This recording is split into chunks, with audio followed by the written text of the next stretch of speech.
भीड़ से ही हमें भी अच्छा लगता है और महाराज जी का प्रचार प्रसार एक गुणा राज होना आगे बढ़ता है। ये तो मेरी आपसे गुजारिश थी कि आप इसको जरूर ध्यान रखेंगे। और दूसरी बड़ी खुशखबरी मैं आपको देना चाहता हूँ कि नगला के अंदर जो महाराज जी का सारा के बाद दिल्ली, दिल्ली के बाद मेरठ और मेरठ के बाद नगला, नगले के अंदर महाराज जी के आश्रम पर पिछले साल से लगभग 1.5 साल हो गए चलते हुए काम, लगभग 1.5-2 साल से काम चल रहा है शासन के साथ। लेकिन मेरठ का काम तो हुआ था तभी काम शुरू वहाँ के लंबे से कार्यक्रम चल रहा है और बड़ी मेहनत से आप लोगों के एक पैसे से हमने वहाँ के उस काम को आगे बढ़ाया है। और वहाँ की चारदीवारी, वहाँ की बाउंड्री, वहाँ के घर का रहेगा, वहाँ के बेसमेंट का और उसके ऊपर का गंदे का पूरा लेटर डाल करके वो हमने इस लायक बना लिया है।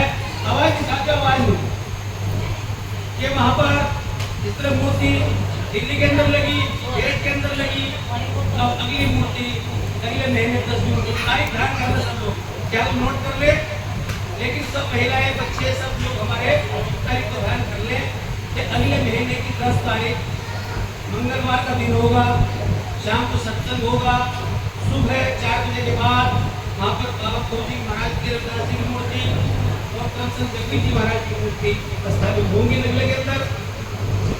अब हमारा वहाँ पर काम हाईटेक में चल रहा है, खाली खुदाई का काम रह रहा, वो काम भी हमारा परसों शुरू हो जाएगा वहाँ पर। तो आप सब लोगों से मेरी गुजारिश है आप बड़ी से बड़ी संख्या में वहाँ पर पहुँचने का प्रयास करेंगे। ये सोचेंगे कि 1 महीने बाद जाना पड़ रहा है आपको नगले के अंदर 10 तारीख को बहुत ही बड़ी संख्या में वहाँ पहुँचना है। हमारी सभी माता बहनों को, हमारे सभी भाइयों को, बुजुर्गों को, साथियों को, बच्चों को, सबको भारी संख्या में वहाँ पहुँचना है। और महाराज जी की मूर्ति की प्राण प्रतिष्ठा होगी वहाँ पर और आप सब लोग उसके साक्षी होंगे।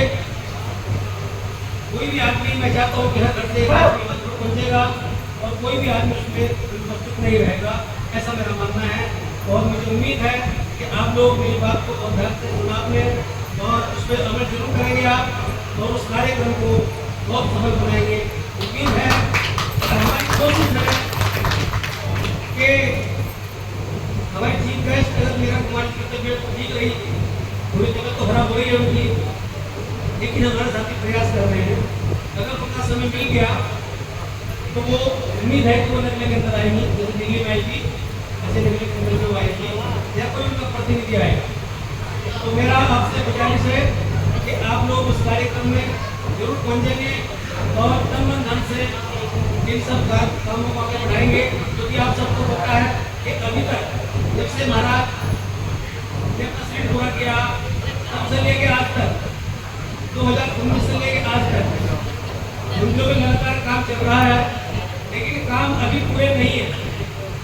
आप सब लोग मेरी बात ध्यान से सुने, कहीं पर के भी काम पूरे नहीं है, क्योंकि सबसे पहला काम को इनको चारों तरफ से पर्यटन लेना था और इस लायक बनाना था कि आप बैठ के वहाँ सत्संग कर सके, अपने कार्यक्रम को आगे बढ़ा सके वहाँ पर। तो वो सारे लायक हो गए हैं, लेकिन सबकी पूंजी बननी अभी बाकी है। नगले की पूंजी बाकी है, मेरठ की जरूरी है बननी, दिल्ली में बननी है और मैं इसी कड़ी में एक हमारे साथी की बेटी श्री राजकुमार जी सोनीपत वाले राजकुमार बैठे क्या, राजकुमार जी की बेटी प्रीति, इसमें हमारे है बेटी खड़ी है नहीं को। इस बच्ची ने ये गवर्नमेंट जॉब करती है, पहले इसकी सरकारी नौकरी पहले थी, लेकिन अब उससे ऊंची पोस्ट पे है, चाहे पीजीटी वो आगे उससे बेटी